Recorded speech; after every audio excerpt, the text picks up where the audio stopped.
तरह से? मैं हाफिज साहब, आई वाज इन मैट्रिक और आई वाज अराउंड 15 और 16 years old at that time.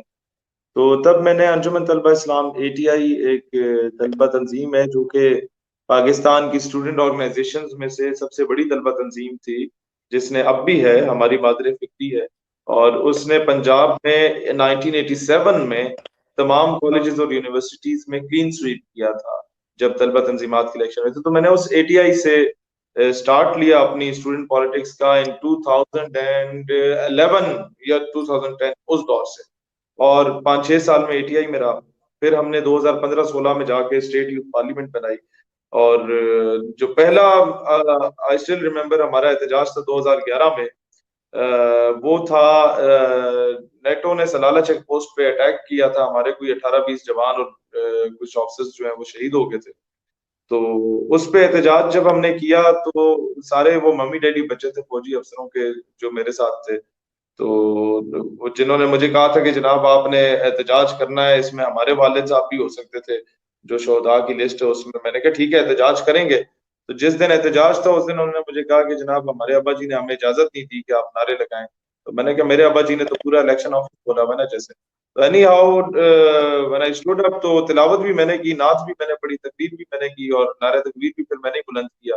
तो जब आप कोई चीज का आगाज करते हैं तो सदर भी आप होते हैं, जनरल सेक्रेटरी भी आप होते हैं, कारकुन भी आप होते हैं, फाइनेंस सेक्रेटरी भी आप होते हैं, पैसा आपको इकट्ठा करना पड़ता है, प्रेस सेक्रेटरी भी आप होते हैं, छोटे मोटे अखबार वालों से आपको मिलते करके वो लगाना होता है, जो अखबार आपको एजाजी कॉपी मिलती है उसमें भी जो मतलब अखबार वाले खुद मुफ्त में दे रहे होते हैं, उसमें किसी नुक्कड़ में आपकी खबर लग जाती है और आप खुशी से फूले नहीं समा रहे होते कि जनाब ये देखो अखबार से मेरी खबर आई है, पूरे पिंड को दिखा रहे होते हैं।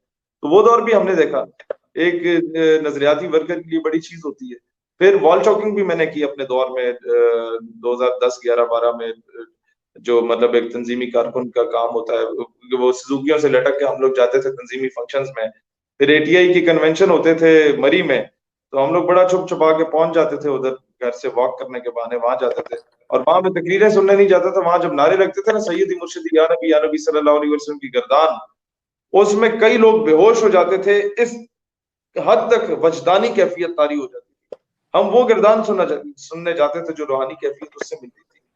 फिर साथ साथ हम लोगों ने ये जो ग्लू, ये लीवी को आप रखते हैं उसमें वो पानी घोल के जो ग्लू बनाते हैं, फिर मैदे को उबाल के जो ग्लू बनती है उससे पोस्टर्स लगाने होते हैं। वो हम लोग रात को निकलते थे 1-2 बजे और सुबह फजर तक हम लोग पोस्टर्स लगा के फिर घर का दीवार वो या दरवाजा टाप के जनाब आके, इससे पहले कि अब्बा जी उठ जाए, हम लोग जाके सो जाते थे। तो ये सारा काम जो है एक नजरियाती वर्कर वाला वो हमने किया। और उसके बाद ये लीडरशिप हमें जो मिली है वो प्लेट में रख के नहीं मिली, हम लोगों ने बड़ी तगदो की। और तकरीर का मौका नहीं मिला करता था, हम स्टेट सेक्रेटरी बन के आ जाते थे कि यार फलां मेहमान से पहले हम लोगों को स्टेट सेक्रेटरी बुला लो। ये 2011-12 की बात है, जब हम लोग 16-17 साल के होते थे। वो जब मेहमान को बुलाने के लिए आपको स्टेट सेक्रेटरी बुलाया जाता था, तो फिर जब माइक आपके पास आ जाता फिर आपको कौन रोक सकता है जनाब। फिर वो 2 शेर की जगह हम लोग वो 20-20 मिनट लगे रहते थे। तो फिर इस तरह अपना एक्सेप्टेंस लेवल बनाया, लोग कहते नहीं यार मुंडा बोल लेता, चंगी गल कर लेता। तो आहिस्ता आहिस्ता फिर हम लोगों ने सोचना शुरू किया कि यार अच्छा, उस वक्त भी मेरे जहन में एक चीज थी कि सिस्टम पे काम करना है तो ये निजाम यूं तो बेहतर नहीं आएगा, इस्लामी निजाम नहीं आएगा। उस वक्त मेरे साथ जितने कर्नल जनरल ब्रिगेडियरों के बच्चे थे ना, फौजी ऑफिसर्स के, क्योंकि जिस माहौल में हम पले बड़े थे, हमने देखा था सारे प्ले स्टेशन खेल रहे हैं, हैरी पॉटर से निकलते हैं तो जस्टिन बीबर के गिटों में जाके घुस जाते हैं।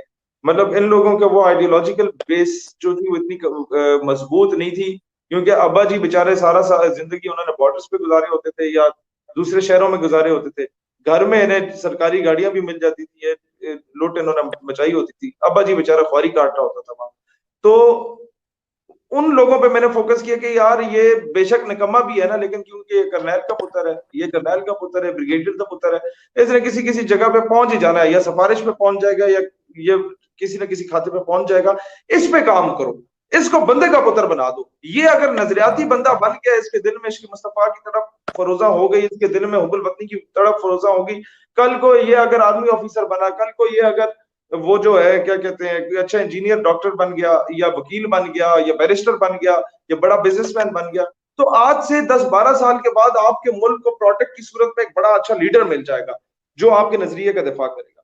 तो मैंने उस वक्त इस पे फोकस किया हम लोग। फिर 2012 में गए या 2013 के शुरू में टेरी जॉन्स ने एक गुस्ताखाना फिल्म बनाई अमेरिका में, तो उसके अगेंस्ट जो पहला एहतजाज था अमेरिकन एम्बेसी की तरफ हमने मूव किया था। पीपल्स पार्टी की गवर्नमेंट थी, 2013 की बात है। तो उसमें हाफिज साहब तकरीबन 2000 स्टूडेंट्स, कहने में तो छोटी सी बात है लेकिन इकट्ठा करना बड़ा औखा काम होता है। I was in second year, नया नया मैं गया सेकेंड ईयर में एफएससी में, तो मैंने वो 2000 बच्चे इकट्ठे किए थे 4-5 कॉलेजेस के, और पिंडी कचहरी के 1000 वकील, उनके बार के सदर जनरल सेक्रेटरी को मिलकर मिलते तरले करके हमने वकील इकट्ठे किए।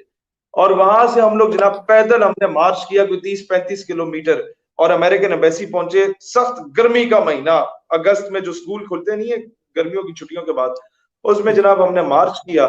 और कोई हम में से बेहोश हो गया, किसी पे वो रबड़ बुलेट्स चली थी, वो रबड़ बुलेट बड़ी डाढ़ी किस्म की होती है, आधी जिस्म के अंदर होती है आधी बाहर होती है, ब्लीडिंग शुरू हो जाती है। फिर वो शेल पड़े। अब वो हमारे साथ ऑफिसर्स के बच्चे थे, बिजनेसमैन कम्युनिटी के बच्चे थे, जो कि अपने बैटमैन के बगैर तो वो घर से दूध लेने दुकान पे नहीं जाते थे। वो जब बेहोश हुए और फिर जब उन्हें होश आया, उन्होंने कहा यार असल जिंदगी तो ये हम लोग कहाँ घुसे हुए थे। तो आहिस्ता आहिस्ता ये चेंज आना शुरू हुआ हमारे उस माशरे में, और लोग नजरियात से जुड़ना शुरू हो गए। स्टिल आई थिंक कि हम लोग बहुत पीछे हैं, क्योंकि लिबरल लॉबी ने हमारे मुकाबले में जो स्टेक होल्डर्स हैं, people who are at the helm of affairs, उसमें काम ज्यादा किया है। मैं और आप हाफिज साहब पूरा साल नारे लगाए ना, कश्मीर बनेगा पाकिस्तान, उससे कुछ नहीं बनना। एक जनरल राहील शरीफ ने 6 सितंबर की तकरीब में, हम जीएचक्यू में बैठे हुए थे, 6 सितंबर की तकरीब थी, तो उधर उसने कहा कश्मीर पाकिस्तान की शहरग है, एक ही जुमला बोला कश्मीर पे, और 4-5 दिन इंडियन मीडिया रोता रहा। तो मैंने कहा यार राहील शरीफ ने तो कहा ही कुछ नहीं और ये रो रहे हैं, और हम लोग पूरी पूरी तकरीरें करते हैं, इंडियन मीडिया को फर्क नहीं पड़ता। देन आई रियलाइज्ड कि आपकी बात की वेटेज नहीं है until unless you are at the helm of affairs. तो मैंने कहा भी इन्हीं लोगों पे काम करो।